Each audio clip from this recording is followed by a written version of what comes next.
Great news for St. Paul's. We are nearing the completion of the process to qualify for historic tax credits from the Virginia Department of Historic Resources. In the end, this will provide approximately $500,000 to the St. Paul's Foundation, our own parish endowment, whose mission is to preserve and maintain our historic church, buildings, and property.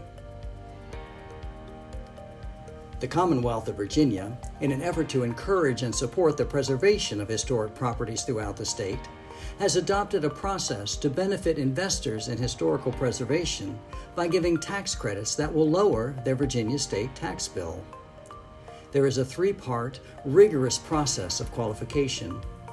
St. Paul's is in the third and final stage of this process that builds on our recent $2.6 million Keep St. Paul's Cool HVAC ASAP campaign and the successful completion of the work in Norton Hall and our historic sanctuary. Although churches do not pay federal, state, or local taxes, the Virginia Historic Tax Credit Program allows churches engaged in historic preservation projects to be awarded Virginia Historic Tax Credits. Churches can then sell their tax credits to individuals or organizations who can utilize the credits for their own tax payments. The incentive for St. Paul's is that we benefit from the income of the sale of the credits. The incentive for the investor is that the credits are sold at a discount. Here are the steps in the process. Step 1. St. Paul's begins the process of qualifying for the Virginia Historical Tax Credit Program during the $2.6 million HVAC renovation project. Step 2. St. Paul's identifies a parish investor who will purchase the tax credits. This investor will buy the tax credits that St. Paul's receives from the Virginia Historic Tax Credit Program.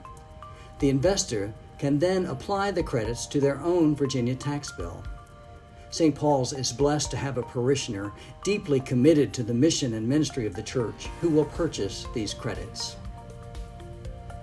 Step 3.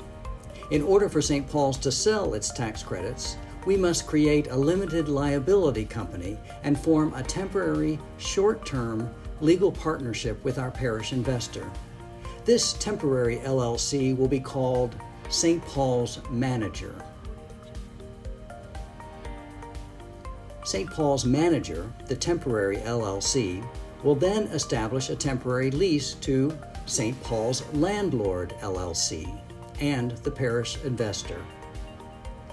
The St. Paul's landlord then subleases to St. Paul's Church, which remains the building's user.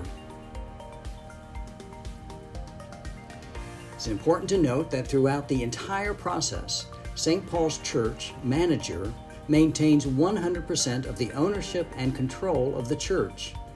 And in the limited short-term partnership, the St. Paul's landlord owns 99% of the partnership and the parish investor owns 1%.